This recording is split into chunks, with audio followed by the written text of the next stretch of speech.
ब्रह्मविद्यासम्प्रदायकर्तृभ्यो वंश ऋषिभ्यो महद्भ्यो नमो गुरुभ्यः। सर्वोपप्लवरहितः प्रज्ञानघनः प्रत्यगर्थो ब्रह्मैवाहमस्मि ओं श्रुतिस्मृतिपुराणानामालयं करुणालयं नमामि भगवत्पादं शङ्करं लोकशङ्करं शङ्करं शङ्कराचार्यं केशवं बादरायणं सूत्रभाष्यकृतौ वन्दे भगवन्तो पुनः ईश्वरो गुरुरात्मेति मूढे विभागिने भवव्याप्तदेहाय दक्षिणामूर्तये नमः। ॐ वसुदेवसुतं देवं कंसचाणूरमर्दनं देवकी परमानन्दं कृष्णं वन्दे जगद्गुरुं। कृष्णाय वासुदेवाय हरये परमात्मने प्रणतः क्लेशनाशाय गोविन्दाय नमो नमः। ॐ सहनावतु सहनौ भुनक्तु सह वीर्यं करवावहै तेजस्विनावधीतमस्तु मा विद्विषावहै। ॐ शान्ति शान्ति शान्तिः। हरिः ॐ श्रीगुरुभ्यो नमः। हरिः ॐ तत्सत्। ఈ సంబంధ భాష్యానికి ముందుగా మనము కొంతమంది ఆచార్యులు భగవద్గీతను 3 భాగాలుగా విభజించినారు. ఎందుకంటే మన సనాతన ధర్మానికి సంబంధించినటువంటి ఉపనిషత్ గ్రంథాలకు కూడా సంబంధించినటువంటి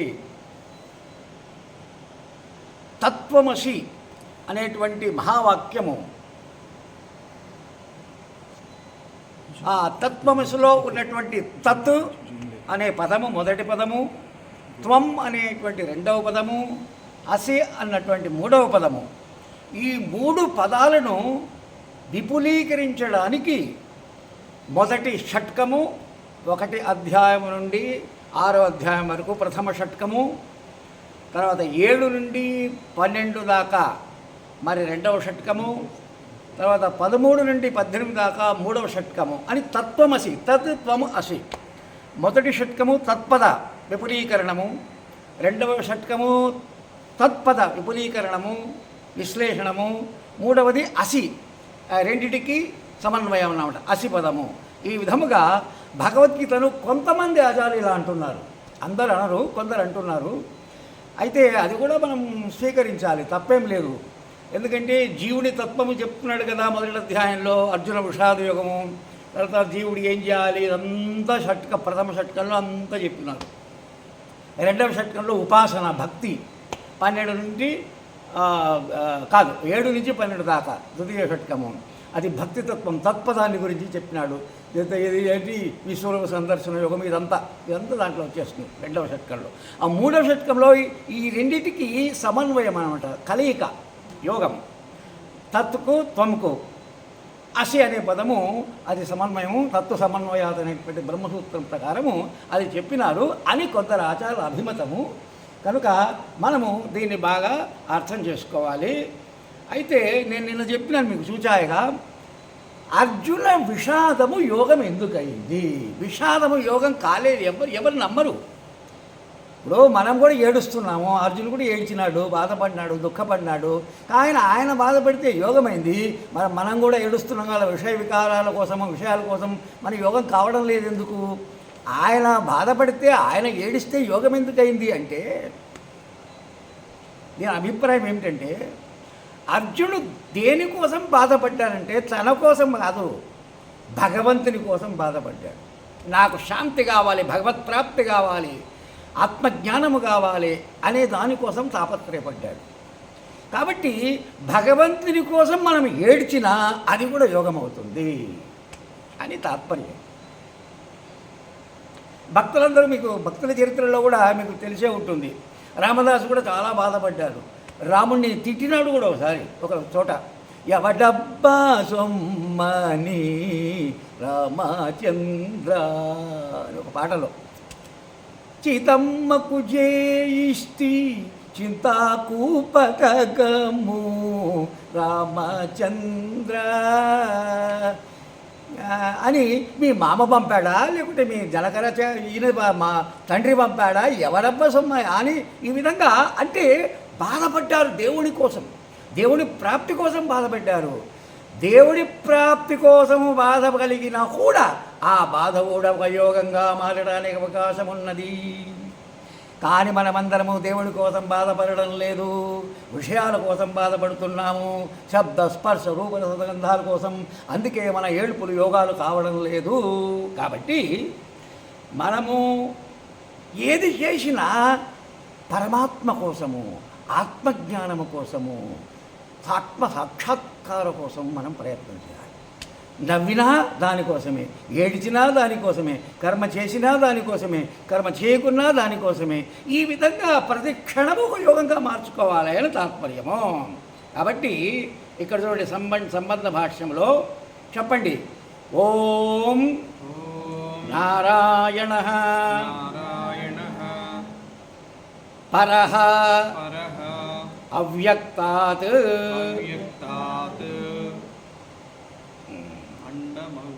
ఉండండి. అవ్యక్తాత్ అండం అవ్యక్తం అవ్యక్త సంభవం అండస్య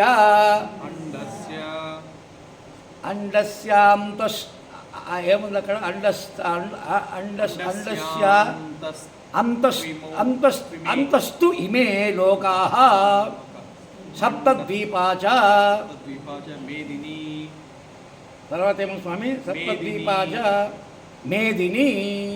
ఇది ఫస్ట్ నారాయణ. నారాయణ ఎందుకంటే ఆదిశంకరుడు శంకరావతారం అని చెప్పారు, మన స్వామీజీ కూడా చెప్పారు, సాక్షాత్ శంకరం. ఇంకా వ్యాసుడేమో నారాయణ అవతారం అని. కాబట్టి ఇక్కడ వ్యాసుణ్ణి స్తుతిస్తున్నాడు, నారాయణ స్వామిని కూడా స్తుతిస్తున్నాడు. కాబట్టి నారాయణ అంటే ఆది పురుషుడు. నారాయణ అంటే ఏమి? ఆది పురుషుడు, పరమేశ్వరుడు, ఆది పురుషుడు నారాయణ. నారాయణ ఎందుకు పేరు వచ్చిందని ఆయనకు అంటే, నరస్య అయనం యస్య సహ నారాయణ అంటే నరుల సమూహానికి ఆధారము, అయనం ఆధారము లేక ఆయన ఆయనం అంటే ఒక సపోర్ట్ అన్నమాట, సపోర్ట్ స్థానము. నరసమూహానికి స్థానము, ఆధారము ఆయన వాడు. కాబట్టి నారాయణుడు అని ఒక అర్థం ఉంది. రెండవ అర్థం నారం అంటే నీరు. నారం అయనం యస్య సహ నారాయణ అని కూడా అర్థం ఉంది. అంటే పాలసముద్రంలో పవళించి ఉంటాడు కాబట్టి నీటికి నీరు ఎవరికి ఆధారమో అది కూడా నారాయణుడే, నీటికి ఎవరు ఆధారమో అది కూడా నారాయణుడే. కాబట్టి నారాయణ అంటే ఆది పురుషుడు. నారాయణ పరః ఆయన పరుడు. పరః పరము అపరమని రెండు ఉన్నాయి. పరము అపరము. అది ఈ విషయము మన అన్నమాచార్యులు కూడా చెప్తారు ఒక పాటలో. పరము అపరము, ఆత్మ అనాత్మ, క్షరపురుషుడు అక్షరపురుషుడు, భగవద్గీత 15వ అధ్యాయంలో అంతా ఒకటే. ఇవన్నీ సంబంధ పదాలన్నమాట. నారాయణ పరః అవ్యక్తాత్ అవ్యక్తము నుండి అవ్యక్తాత్ అండం అండం అండం అంటే బ్రహ్మాండం. అండం అంటే బ్రహ్మాండం. పిండాండం, బ్రహ్మాండం. పిండము అండం. బ్రహ్మాండం అంటే మీ సమష్టి, పిండాండం అంటే వ్యష్టి. మనము వ్యష్టి, జీవుడు వ్యష్టి, పరమేశ్వరుడు సమష్టి. కాబట్టి పరమేశ్వరుడు బ్రహ్మాండము, మనమేమో పిండాండము. వ్యష్టి సమష్టి. వ్యష్టి ఉపాధి ఉపహిత చైతన్యము జీవ చైతన్యము, జీవుడు సమష్టి ఉపాధి ఉపతి చైతన్యం ఈశ్వర చైతన్యము. జీవ చైతన్యానికి అవిద్య, తర్వాత ఈశ్వర చైతన్యానికి మాయా ఉపాధి. కాబట్టి మనదేమో మాయా ఉపాధి జీవునిది, మరి ఈశ్వరునిదేమో అవ్యక్తము అంటే ఏమి మాయా, త్రిగుణాత్మిక మాయా. త్రిగుణాత్మిక మాయా అంటే శుద్ధ సత్వ ప్రధాన మాయ. మనదేమో అవిద్య అంటే మలిన సత్వ ప్రధానం. మన సత్వములో మలినం ఉంది, జీవుని ఉపాధిలో ఈశ్వరుని ఉపాధిలో మలినం లేదు, సత్వశుద్ధ ప్రధాన మాయ. సరే, అవ్యక్తం అండం అవ్యక్తం సంభవం. చూడండి, అవ్యక్తం అంటే ఏమిటి? వ్యక్తము కానిది, ఇంద్రియ గోచరము కానిది అవ్యక్తం. వ్యక్తము అవ్యక్తము. ఇప్పుడు చూడండి, మన యొక్క అవస్థలు ఉన్నాయి కదా, జాగ్రత్త, స్వప్న, సుషుప్తి, 3 అవస్థలు ఉన్నాయి కదా మనస్సుకు. జీవుని అవస్థలు, ఆత్మకు లేవి, జీవుని అవస్థలు లేక మనస్సుకు అని కూడా చెప్పవచ్చు. ఈ మనస్సుకు ఉండేటువంటి 3 అవస్థలు, జాగ్రత్తావస్థ, స్వప్నావస్థ, సుషుప్తావస్థ, ఈ 3ంటిని విచారణ చేయాలి. అవస్థాత్రయ సాక్షి ఎవడో అతన్ని కనుక్కోవాలి ఈ విచారం ద్వారా. కాబట్టి ఈ 3 అవస్థల్లో ఇక్కడ ఈ 2 ఉన్నాయే, అంటే జాగ్రత్త స్వప్నం అంటే స్థూల సూక్ష్మ శరీరాలేమో వ్యక్తము, ఇంకా ఈ సుషుప్త అవస్థ ఉంది అది అవ్యక్తము. ఎందుకంటే సుషుప్త అవస్థ నీకు ఇవి 2 కనిపించినట్టుగా కనిపించవు.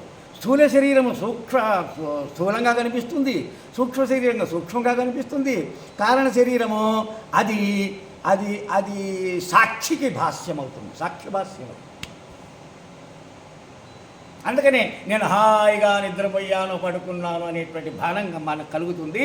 కాబట్టి అండం అవ్యక్తం సంభవం అంటే ఆ పరమ పురుషుడి నుండి అవ్యక్తం వచ్చింది, అవ్యక్తం నుంచి వ్యక్తం, ఆ వ్యక్తమే వ్యక్తంగా మారింది. అసన్నేవ సభవతి అసద్బ్రహ్మేతి వేద చేత్ అని తైత్తరీయం. అసన్నేవ సభవతి అంటే అసత్తు నుంచి సత్ వచ్చింది.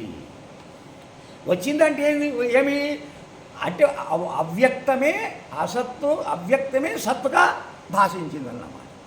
ఈక్షణవసాత్ బ్రహ్మసూత్రంలో ఒక సూత్రం ఉంది, ఈక్షణ తదైక్షత బహుశ్యాం ప్రజా ఏతి సత్సప్తచ్చా భవతు నిరుక్తంచ నిరుక్తంచ నిలయనంచ నిలయనంచ అనే ఒక మంత్రం ఉందన్నమాట. కాబట్టి ఈ యొక్క పరమాత్మ యొక్క అవ్యక్తము పరో అవ్యక్తాత్ అండం అవ్యక్త సంభవం. కాబట్టి అవ్యక్తము వచ్చింది, పరమాత్మ నుంచి అవ్యక్తం వచ్చింది. ఈ రావడము పోవడం ఏమిడదయ్యా ఇదంతా, ఎంత గొడవ. ఏది దేనికి రాలేదంటుంది, అజాతవాదం అని ఒకటి ఉంది. గౌడపాదాచార్యులు రాసినట్టు అజాతవాదం అంటే ఆదిశంకరాచార్యుల కంటే ముందు ఆయన వెళ్ళాడట ఒకసారి. గోవింద భగవత్పాదుల దగ్గరికి వెళ్ళడానికి ముందు ఫస్ట్ ఆయన వేరే గౌడపాదాచార్యుల దగ్గరికి వెళ్ళాడు. ఫస్ట్ ఎవరు? బాలశంకరులు. అడిగితే నాకు బోధించండి, నాకు తత్వమసి మహావాక్యం బోధించండి, మీ శిష్యుడిగా చేసుకోండి అంటే ఆయన ఏమన్నాడు, ఎవరు శిష్యుడు ఎవరి గురువు నాకు అదంతా తెలియదు, నాకు ఆ సంబంధం ఏం లేదు, గోవింద భగవత్పాదం దగ్గరికి పో, ఆయన చెప్తాడు అని చెప్తే అప్పుడు నర్మదా తీరంలో అక్కడ గోవింద భగవత్పాద చెప్తే ఆయన ఆయన లెవెల్కి వచ్చి ఆయన స్థితికి వచ్చి అప్పుడు ఆయన శిష్యుడిగా చేసుకొని బోధిస్తాడన్నమాట. కాబట్టి ఆ గౌడపాదాచార్యులు ఏమంటాడంటే అసలు దేనికి ఏది రాలేకపోవా, అసలు ప్రపంచమే లేదు, ఉన్నది ఒకే బ్రహ్మం అంటాడు ఆయన. అది కరెక్టే, అది కాదని ఎవరు అనరు. బట్ ఒక శిష్యుడు వచ్చి అడిగినప్పుడు, నేను నీ శిష్యుని సాధిమాం తాం ప్రపన్నమని అడిగినప్పుడు ఆ శిష్యుడి లెవెల్కు గురువు వస్తాడన్నమాట, వచ్చి చెప్తాడన్నమాట. దీన్నే వ్యవహారం అంటారు. వ్యావహారిక సత్తా స్వీకరిస్తుంది వేదాంతం. పారమార్థిక సత్తనే నిజము, కానీ వ్యావహారిక సత్తా కూడా స్వీకరించి ఇక్కడ చెప్తున్నారన్నమాట ఈ ఉపదేశము. సో సంభవం, సో అవ్యక్త సంభవం.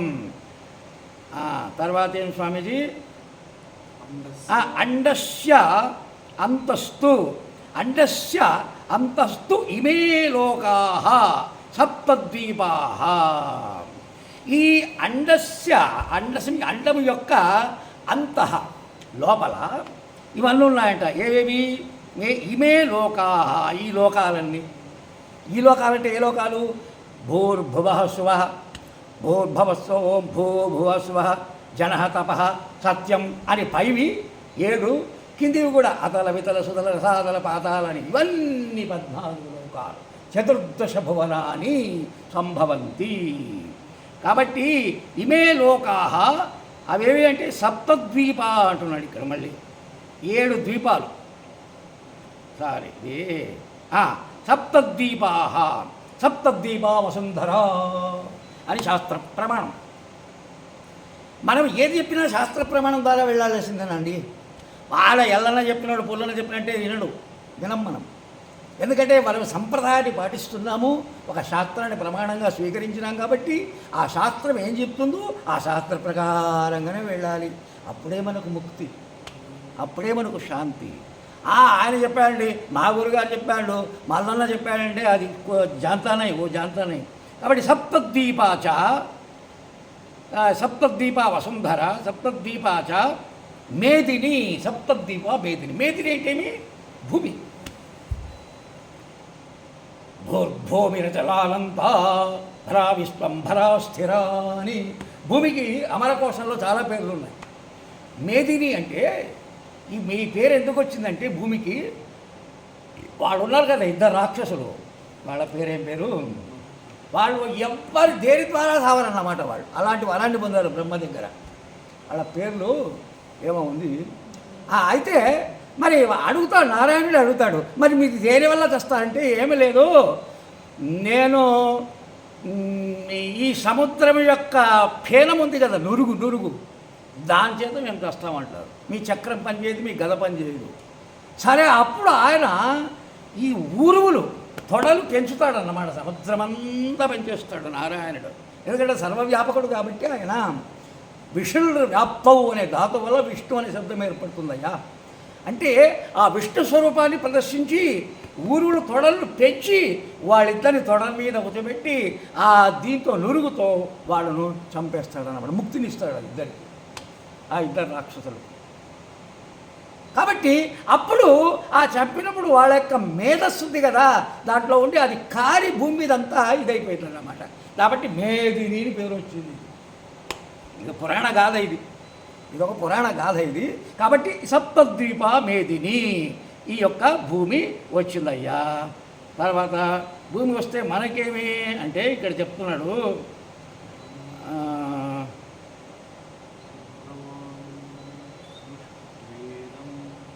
ఆ తర్వాత ఏముంది స్వామీజీ? కరెక్ట్. స భగవాన్ చెప్పండి. స భగవాన్ సృష్ట్వా ఇదం జగత్ ఉండండి. ఇదం జగత్ తస్య చ స్థితిం చికీర్షు మరీచ్యాదీన్ అగ్రే సృష్ట్వా ప్రజాపతీన్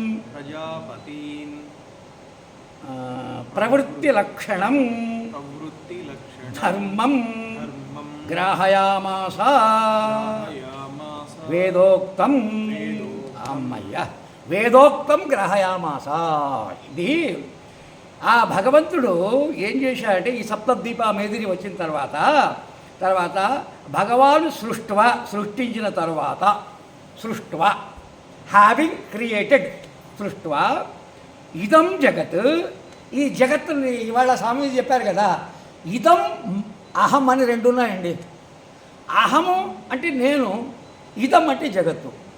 అహము ఎప్పటికీ ఇదము కాలేదు, కానీ అజ్ఞానంతో అహమే ఇదమ్మ అవుతుంది, ఇదమే అహం అవుతుంది. అస్మత్ప్రత్యయము విస్మత్ప్రత్యయంగా భాషిస్తుంది, విస్మత్ప్రత్యయం అస్మత్ప్రత్యయంగా భాషిస్తుంది. కాబట్టి నీకు నేను, నాకు నీవు. కాబట్టి ఇదంతా అజ్ఞానం వల్ల ఇలా భాషిస్తున్నాడు ఆభాష. కాబట్టి ఇక్కడ ఇదం లోకం, ఇదం అంటున్నాడు ఇక్కడ చూడండి. ఇదం అంటే ప్రపంచం. చికీర్షు మరీచ్యాదీన్ ఇదం జగత్. ఈ జగత్ అని ఎందుకు పేరు వచ్చిందండి దీనికి? ప్రపంచానికి జగత్ అంటారు సంస్కృతంలో. జగత్ అని ఎందుకు పేరు అంటే గచ్చతి ఇది జగత్, సంసరతి ఇది సంసార. అంటే ఈ జగత్తు సర్వకాల సర్వాస్థలంలో పోతూ ఉంది, వెళ్ళిపోతూ ఉంది, అంటే మారిపోతూ ఉంది. ఏది మారుతూ ఉందో, దేనికి పరివర్తనము ఉందో దాన్ని జగత్ అంటారు. బాగా గుర్తుపెట్టుకోండి. కాబట్టి పరివర్తన చెందినటువంటిది జగత్తు, అపరివర్తనముగా ఉండేటువంటిది బ్రహ్మము. ఎందుకంటే పరివర్తనం అంటే చలనము కదా, చలనాత్మకం కర్మ. మరి చలనము జరగాలంటే, పరివర్తన జరగాలంటే పరివర్తనము లేనటువంటి అధిష్టానం, ఆధారం ఒకటి ఉండాలి కదా. ఉండాలనే వద్దా?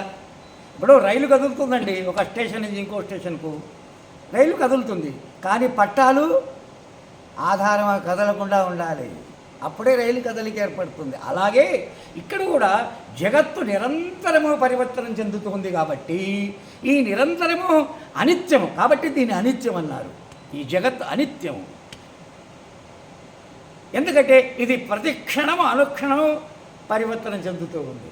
మన శరీరం కూడా పరివర్తనం చెందుతుంది, మనస్సు కూడా పరివర్తనం చెందుతుంది. ఇదంతా జగత్తుకు సంబంధించిందే కదా.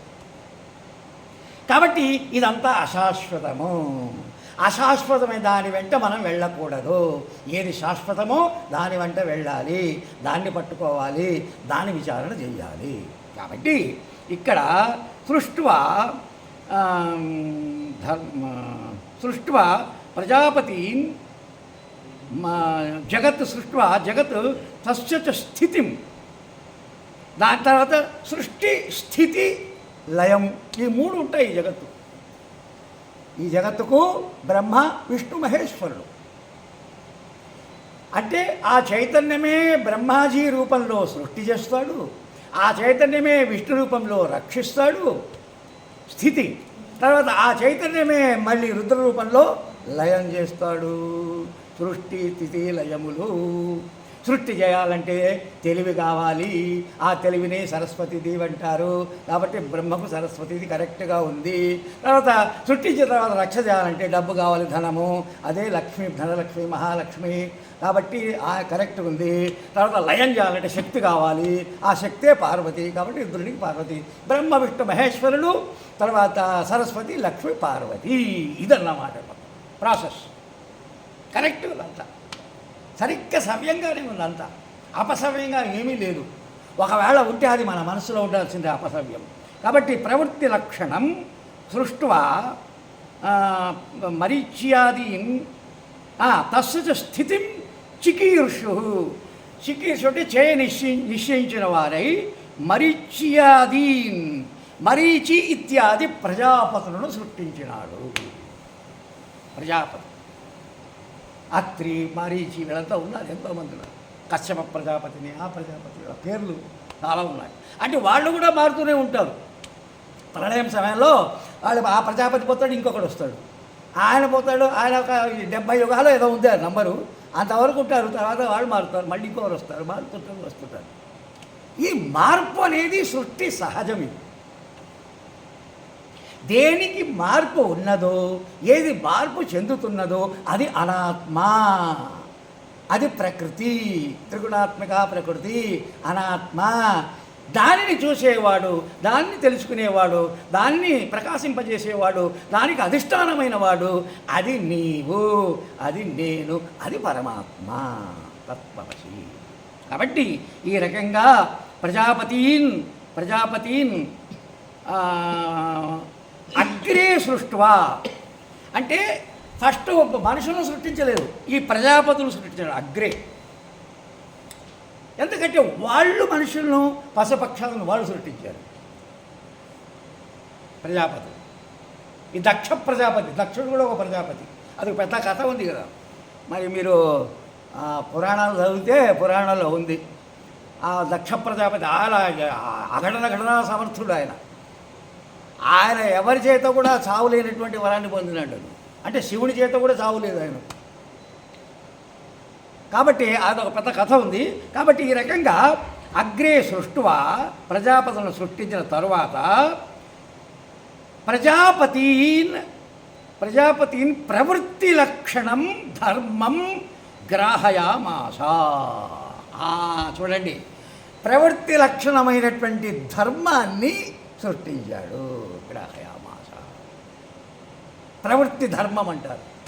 నివృత్తి ధర్మమేమో జ్ఞానము, ప్రవృత్తి ధర్మమేమో ఈ మూడు. ఏవేవి? ధర్మ, అర్థ, కామం. ఇవి ప్రవృత్తి ధర్మాలు. అనిత్యత్వాత్ అంటారు అక్కడ. ఎందుకంటే ఇవన్నీ అనిత్యం ఈ మూడు. ఒక్క నిత్యమైనది మోక్షమే. చతుర్విధ పురుషార్థాల్లో నిత్యమైనది నిత్యబుద్ధము. ఈయన స్వామి చెప్పినట్టు నిత్యబుద్ధము, నిత్యముక్తము, అంత నిత్యమే. అది నిత్య సిద్ధ బుద్ధ ముక్తం. అది ఒక్క ఆత్మనే తప్ప మరేది కాదు. కాబట్టి కానీ ఇక్కడ ప్రవృత్తి లక్షణం ధర్మం గ్రాహయామాస.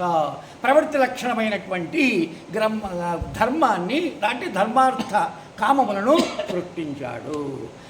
మరి ఇవన్నీ గ్రాహ్యమే. మనకు మానవునికి ఇవన్నీ కావాలి.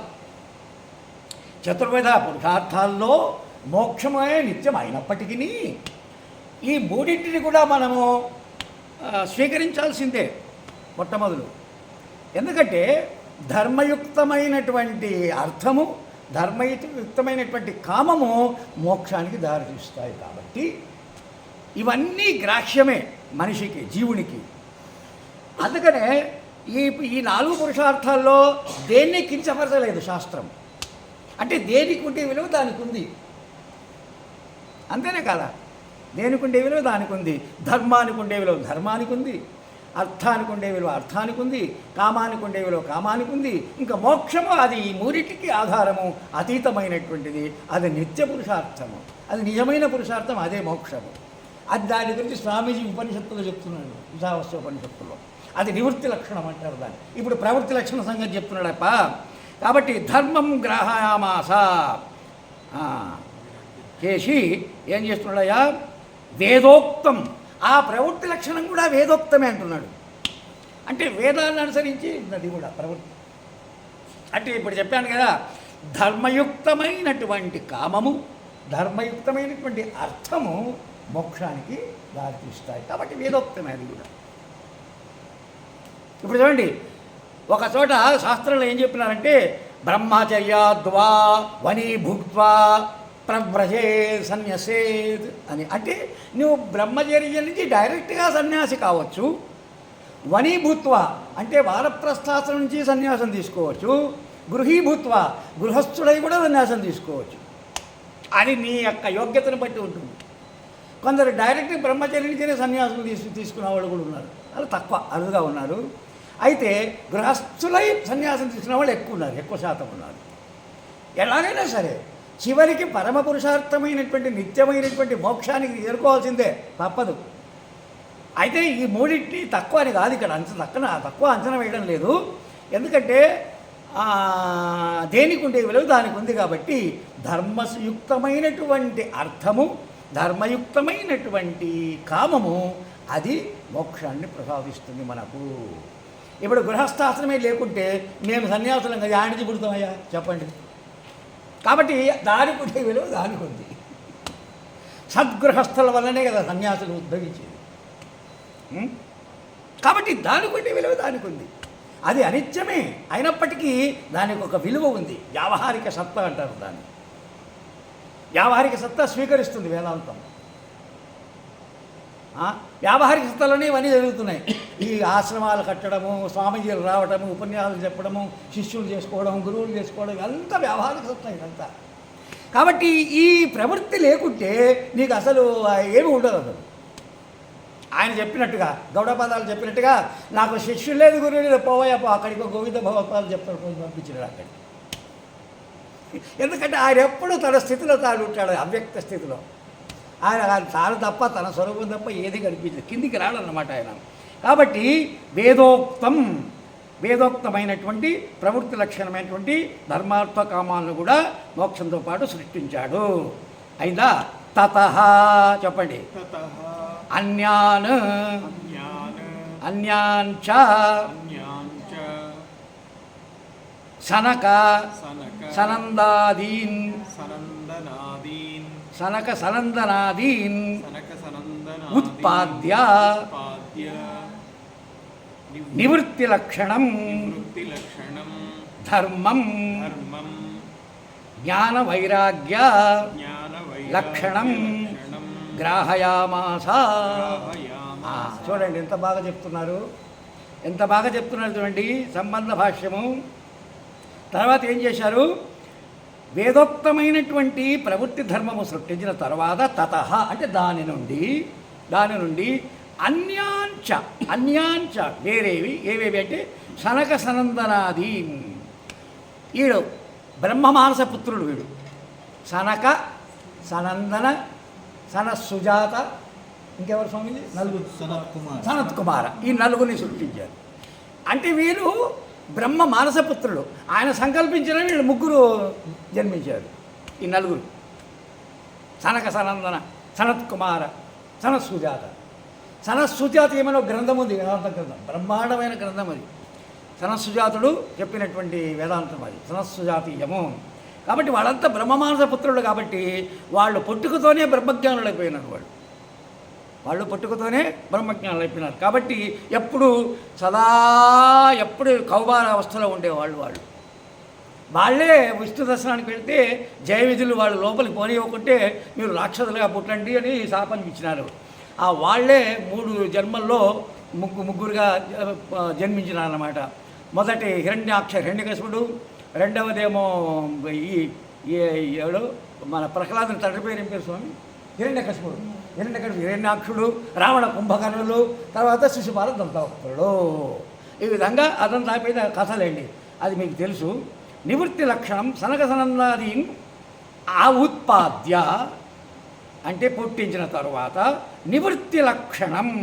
నివృత్తి లక్షణమైనటువంటి ధర్మము అదేమంటే జ్ఞాన వైరాగ్య లక్షణం అంటున్నాడు. బాబా ఏం పదజాలం. జ్ఞాన వైరాగ్య లక్షణమైనటువంటి నివృత్తి ధర్మమును కూడా సృష్టించినాడు. ముందు ప్రవృత్తి ధర్మాన్ని సృష్టించిన తర్వాత నివృత్తి లక్షణాలు ఈ సనక సనందనాల ద్వారా సృష్టించినాడు. ప్రవృత్తి మార్గము, నివృత్తి మార్గం, 2 మార్గాలు ఉన్నాయి. అనాది కాలం నుంచి వస్తున్నాయి 2 మార్గాలు. ప్రవృత్తి మార్గమేమో కర్మ ఉపాసన మార్గము, నివృత్తి మార్గం కేవలం బ్రహ్మజ్ఞాన మార్గము, అది నివృత్తి మార్గం. కాబట్టి ఎవరికి ఏది కావాలో అది ఎన్నుకోవాలి. కొందరికి ప్రవృత్తి మార్గం నచ్చకపోతే నివృత్తి మార్గం అని జంపు కావచ్చు, దుంకొచ్చు. కానీ దుంకడానికి యోగ్యత ఉండాలి. అందరికీ ఉండదు యోగ్యత. కొందరికి ప్రవృత్తి లక్షణం నచ్చదు, నివృత్తి లక్షణంకు రావచ్చు. లేక నివృత్తి లక్షణం అర్థం కాదు కొందరికి, ప్రవృత్తి లక్షణంలో ఉండొచ్చు. అంటే చాయిస్ మన దగ్గర ఉంది, మనకి ఇచ్చినాడు దేవుడు. అంటే నీ యొక్క చాయిస్ నీవు ఎన్నుకోవాలి. నేను దేనికి యోగ్యుణ్ణి అని తెలుసుకోవాలి. కర్మకు యోగ్యున్నా, యోగ్యుడైతే కర్మ చేయి, నిష్కామ కర్మయోగం చేయి, ఉపాసన చేయి, భగవద్భక్తి చేయి, స్తోత్రాలు చదువు, జపతపాదులు చేయి. ఎవరు వద్దన్నారు? శాస్త్రం వద్దని చెప్పదే. గుడికి వెళ్ళు, కొబ్బరికాయ కొట్టు, గట్టలు కొట్టు, ఇవన్నీ చేయి. ఎవరు వద్దన్నారా? నీకు ప్రవృత్తి ధర్మం మీద ఇష్టం ఉంటే ఇవన్నీ చేసుకోండి. అయితే ఇవన్నీ అనిత్యమని తెలుసుకోక తప్పదు. ప్రవృత్తి ధర్మములో ఉన్నటువంటి ఏవైనా సరే అవి అనిత్యము. అంటే స్వల్పంగా మనకు ఆనందాన్ని ఇచ్చేటువంటివి, తాత్కాలికమైనటువంటి సుఖం, విషయ సుఖం, అది తాత్కాలికం. కానీ నివృత్తి ధర్మము జ్ఞాన వైరాగ్య లక్షణం అంటున్నాడు ఇక్కడ.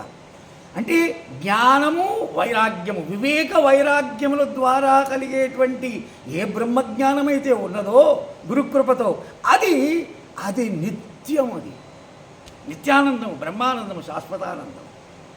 మరి మనకి ఏ ఆనందం కావాలి? మనకు బ్రహ్మానందము కావాలా, లేకుంటే తాత్కాలికమైనటువంటి వ్యావహారిక ఆనందం కావాలా? అది మనం నిండుకోవాలి, మన ఇష్టం. అది ఇది కావాలంటే తీసుకో, అది కావాలంటే ఇక్కడికి రా, గురువు దగ్గరికి రా, శాస్త్రాభ్యాసం చేయి, శ్రవణ మన నిధ్యాసనం చేయి. కాబట్టి 2 మంచిదే, ఏది తప్పేం కాదు. మరి ఏది ఏమైనా ప్రవృత్తి ధర్మము నుంచి నివృత్తి ధర్మానికి రాక తప్పదు. ఇది సనక సనందానాది నివృత్తి లక్షణం ధర్మం. ఇది కూడా ఒక ధర్మమే. అందుకనే మన మన మన మన దీనికి ఒక పేరుంది, హిందీలో వాళ్ళు అంటారు సనాతన ధర్మ. హమ్ సనాతనీ హై అంటారు వాళ్ళు. ఇలా అడిగితే వాళ్ళు హిందీలో వాళ్ళు ఏమంటారు, హమ్ సనాతనీ హై అంటే సనాతన ధర్మాన్ని పాటించే వాళ్ళము అని అర్థం. సనాతన ధర్మం అంటే ఇక్కడ ఇది సనాతన ధర్మం అనేటువంటి సమాసము, అది సనాతనము ధర్మం కూడా, లేక సనాతనమైన ధర్మము అంటే అనాది నుంచి వచ్చేటువంటి ధర్మం. అది మన ధర్మము, మన ధర్మం అంటే సనాతన ధర్మము. ఇది అనాది కాలము నుంచి వస్తుంది. అనాది అంటే ఏమి స్వామీజీ? అనాది అంటే ఏమిటి? దేనికి ఆది లేదో అది అనాది. అయితే ఆత్మతత్వము ఆది మధ్యాంతరహితము అంటే ఆత్మతత్వానికి ఆది మధ్య అంతములు లేవు. ఈ మాయ ఉంది కదా, బ్రహ్మాశ్రయ మాయ, ఇది కూడా అనాదే, దీనికి ఆది లేదు కానీ అంతము ఉన్నది. బ్రహ్మమును ఆశ్రయించుకొని ఉంటుంది కాబట్టి దాని అధిష్టానమైన బ్రహ్మమును తెలుసుకున్నప్పుడు ఆ మాయ దాంట్లో కలిసిపోతుంది, ఒకటైపోతుంది.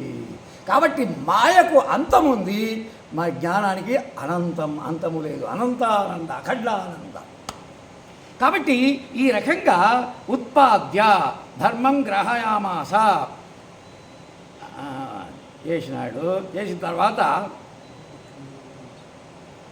ఏముంది స్వామీజీ? సృష్ట్వా ప్రజాపతిని అన్యాన్ ఉత్పాద్య నివృత్తి లక్షణం ధర్మం జ్ఞాన వైరాగ్య లక్షణం గ్రాహయామాస. జ్ఞాన వైరాగ్య లక్షణం చూడండి. జ్ఞానము అంటే వివేకము, వైరాగ్యము, ఇది చాలా ముఖ్యమైనటువంటి విషయాలు. ఇప్పుడు వివేకము ద్వారా వచ్చిన వైరాగ్యమే శాశ్వతమైనది, అదే మనకు ఉపయోగపడుతుంది. ఈ స్వామి ఒకసారి చెప్పారు, నిన్ననో ఇవాళ చెప్పారు, ఈ శ్మశాన వైరాగ్యము, ప్రసవ వైరాగ్యము ఇవన్నీ మనకు ఉపయోగపడవు, తాత్కాలికములు. ఆ శవం కాలేటప్పుడు అందరికీ వైరాగ్యం వస్తుంది. అయ్యో నిన్న నాతో పాటు ఛాయ్ తాగాడు, కాఫీ తాగాడు, ఈరోజేమో మసి అయిపోతున్నాడు అని ఒక రకమైన వైరాగ్యం అవుతుంది, ప్రధాన వైరాగ్యం. కానీ అది తాత్కాలికమే, అది మర్చిపోతాడు మళ్ళీ. ఎందుకంటే అక్కడ వివేకం లేదు. నీకు వివేకముతో కూడిన వైరాగ్యం వస్తే ఇంకా అది పక్కా, అది ఇంకా దానికి మార్పు లేదు. దానికి బ్రహ్మజ్ఞానానికి అదే కావాలి. మనకు బ్రహ్మజ్ఞానం కలగాలంటే, అజ్ఞాన వృత్తి బాధితం కావాలంటే, అజ్ఞానం తొలగిపోవాలంటే, అజ్ఞానం జ్ఞానంలో కలిసిపోవాలంటే, ఏ విధంగా అయితే గంగానది సముద్రంలో కలిసి ఏకమైనట్లుగా ఈ యొక్క అజ్ఞాన వృత్తి జ్ఞానవృత్తిలో కలిసిపోవాలంటే వివేకముతో కూడిన వైరాగ్యమే కావాలి. అందుకనే జ్ఞాన వైరాగ్య లక్షణం అంటున్నాడు. ఎంత మంచి మాట చెప్తున్నాడు. జ్ఞాన వైరాగ్య లక్షణం గ్రహయామాస. అయితే ద్వివిధోహి చెప్పండి. ద్వివిధోహి వేదోక్త ధర్మ ప్రవృత్తి లక్షణం అప్రవృత్తి లక్షణ నివృత్తి లక్షణ ప్రవృత్తి లక్షణ నివృత్తి లక్షణశ్చ. ఈ రెండు రకాలు అంటున్నాడు వేదోక్త ధర్మం. ఈ రెండు రకములు వేదోక్త అంటే వేదము చెప్పినటువంటి ధర్మము రెండు విధములుగా ఉంటును. అదేది? ఒకటి ప్రవృత్తి లక్షణము, రెండవది నివృత్తి లక్షణము. చూడండి, మరి ప్రవృత్తి లక్షణం అంటే ఏమిటి? ఇంతకుముందు చెప్పాను కదా, మీరు విన్నారు కదా. ఇది వేదోక్తమే, మళ్ళీ వేద భాష్యం కాదు ఇది. ద్వివిధో హి వేదోక్త ధర్మ ప్రవృత్తి లక్షణం. ప్రవృత్తి అంటే ఏమి? ఇప్పుడు ప్రవృత్తి అంటే జ్ఞాపకం వచ్చింది. మహాభారతంలో దుర్యోధనుడు తెలుసు కదా అందరికీ. దుర్యోధను గురించి అందరికీ తెలుసు. ఆయన ఒక మాట అంటాడు కృష్ణుడితో, దుర్యోధన నీ మనసులో మాట చెప్పు నాయన, ఏముంది నీ ఏమేమి, నీ ఉద్దేశం ఏమి, నీ మనసులో మాట చెప్పంటే ఆయన ఏం చెప్పాడంటే, కృష్ణ నీవు అడుగుతున్నా కాబట్టి చెప్తున్నాను, నీకు అన్నీ తెలుసు. జానామి ధర్మం నచమే ప్రవృత్తి అంటాడు. చూడండి ఎంత బ్యూటిఫుల్. ఎంత అందమైనటువంటి విధంగా చెప్తున్నాడు. నా కృష్ణ ధర్మం అంటే తెలుసు, కానీ ఆ ధర్మ ప్రవృత్తి తెలియదు. అంటే ధర్మాన్ని ఎట్లా ఆచరించాలో అది తెలియదు అంటాడు. చూడండి ఎలా ఉంది. ఇప్పుడు చాలామందికి ఇదే ప్రాబ్లం ఇదే. నాకు తెలుసు ధర్మం అంటాడు, కానీ ఎట్లా ఆచరించాలో తెలియదు, ధర్మాచరణ తెలియదు. కాబట్టి ధర్మము తెలుసుకొని ఆచరించాలి. దాన్ని ధర్మ ప్రవృత్తి అంటారు, దాన్ని ప్రవృత్తి లక్షణం. ఇంకా అధర్మాన్ని దానాన్ని అధర్మం నచమే నివృత్తి అంటాడు. అంటే అధర్మం అంటే కూడా నాకు తెలుసు కృష్ణ, తెలియదని కాదు, కానీ దాని నుండి ఎలా మరలిపోవాలనో అది తెలియదు అంటాడు. ఇట్లా ఉందండి పరిస్థితి. దుర్యోధనలాగా ఉన్నారు చాలామంది వ్యక్తులు. మనమంతా జీవులంతా అదే రకంలోనే ఉన్నారు. మన యుధిష్ఠిరంలాగా లేరు. యుధిష్ఠుడికి ధర్మము తెలుసు, ప్రవృత్తి తెలుసు, అధర్మము తెలుసు, నివృత్తి తెలుసు ఆయనకు. కాబట్టి ఆయన రాణించాడు యుధిష్ఠిరుడు. కానీ ఈయనకు ఉల్టా, ధర్మము తెలుసు కానీ ప్రవృత్తి మార్గం తెలియదు అంటాడు, అధర్మము కూడా తెలుసు కానీ నివృత్తి మార్గం తెలియదు అంటాడు. కాబట్టి అలా ఉండకూడదు, దుర్యోధనలాగా ఉండకూడదు. చెప్తున్నాడు ఇక్కడ. జ్ఞాన వైరాగ్య లక్షణం ప్రవృత్తి లక్షణం నివృత్తి లక్షణశ్చ జగతః చెప్పండి, స్థితి కారణం. ఈ జగత్ యొక్క స్థితికి కారణం అన్నమాట. ఉనికి, స్థితి అంటే ఉనికికి. అంటే ధర్మమును తెలుసుకొని ఆచరించాలి, అధర్మమును కూడా తెలుసుకొని త్యజించాలి. అధర్మ త్యాగము చేయాలి, ధర్మాన్ని సంపాదించాలి.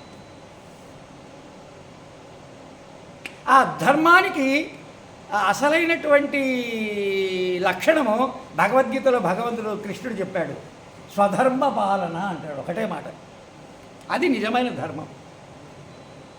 అయ్యా, నీ ఆశ్రమాన్ని అనుసరించి, నీ కులాన్ని గోత్రాన్ని అనుసరించి, అన్నింటిని అనుసరించి నీవు చేసేటువంటి ధర్మం నీ స్వధర్మము. నీ స్వధర్మ పాలన చేస్తే ధర్మము నిన్ను రక్షిస్తుంది. అంటే మనము చేసే ధర్మమే మనల్ని రక్షిస్తుంది. వారే వా, క్యా బాత్ హై, క్యా బాత్ హై. ధర్మో రక్షతి రక్షితః, ధ్రియతే ధార్యతే వా ఇది ధర్మ. ధ్రియతే, అది రక్షింపబడుతుంది, రక్షిస్తుంది. అన్నానికి కూడా ఇదే వచనం, ఇదే లక్షణం ఉంది. అద్యతే అత్తిచ అన్నం, అన్నాద్ భవంతి భూతాని, తైత్రీయ ఉపనిషత్తులో మంత్రం వస్తుంది. అన్నం న నింద్యాత్ తద్వ్రతం అని విధంగా స్టార్ట్ అవుతుంది. అంటే అన్నము తినబడుతుంది మన చేత, తర్వాత మనల్ని తింటుంది కూడా. అది ఎట్లా అంటే, మనం మంచి వయసులో ఉన్నప్పుడు మనం నాన్ని తింటాము, వయసు మళ్ళీ తర్వాత 70 ఏళ్ళ తర్వాత అది మనల్ని తింటుంది. అద్యతి అత్తిచ అన్నం. అలాగే ఇక్కడ కూడా ధర్మము మన చేత చేయబడుతుంది, అది చేస్తుంది కూడా. అంటే మనల్ని రక్షిస్తుంది, మన చేత రక్షింపబడుతుంది. ధర్మో రక్షతి రక్షితః. కాబట్టి ధర్మం ఎంత గొప్పదో మీరు ఆలోచన చేయండి. ఇంకా దీంట్లో కూడా ఈ ధర్మ సూక్ష్మం అని ఒకటి ఉంది. ఈ ధర్మము కూడా సూక్ష్మం ఉంటుంది, అది అందరికీ తెలియదు. ధర్మరాజుకు తెలుసు, అది ధర్మ సూక్ష్మం ధర్మరాజుకు తెలుసు, యుధిష్ఠిరునికి బాగా తెలుసు, తర్వాత మిగతా పాండవులకు కూడా తెలుసు, నలుగురికి. కాబట్టి వైరాగ్య లక్షణం గ్రాహయామాస, ధర్మం గ్రాహయామాస, వేదోక్త ధర్మ, ప్రవృత్తి లక్షణం నివృత్తి లక్షణశ్చ. ఈ ప్రవృత్తి నివృత్తి లక్షణాలు. ఇప్పుడు ప్రవృత్తి లక్షణము మరి ఇంతతో అయింది. ఇప్పుడు మన స్వాముల వారు నివృత్తి లక్షణం గురించి చెప్తారు. ఎందుకంటే ఉపనిషత్తు చెప్తున్నారు. ఈశావాస్య ఉపనిషత్తు చాలా గొప్ప ఉపనిషత్తు. ఇది మొట్టమొదటి ఉపనిషత్తు ఇదే. ఈ సకేన కట ముండక మాండుక్య అనే విధంగా పోతుందన్నమాట. కాబట్టి ఆ నివృత్తి లక్షణాల గురించి మన స్వామి చెప్తారు. మరి ఇంతటితో ఈ భాష్యము మనం ముగిద్దాము. మరి రేపు మళ్ళీ ఇక్కడి నుంచే మనం స్టార్ట్ చేద్దాం. నమః పార్వతీపతయే హర హర మహాదేవ్. బోలో సద్గురు శ్రీ మలయాళ మహారాజుకి, బోలో సకల సాధు సంతనికి, సకల భక్తజనులకు నమః పార్వతీపతయే హర హర మహాదేవ్. ఓం తత్సత్ బ్రహ్మార్పణమస్తు. ఓం నమః, ఓం స్వాహ, ఓం నమః, ఓం స్వాహ.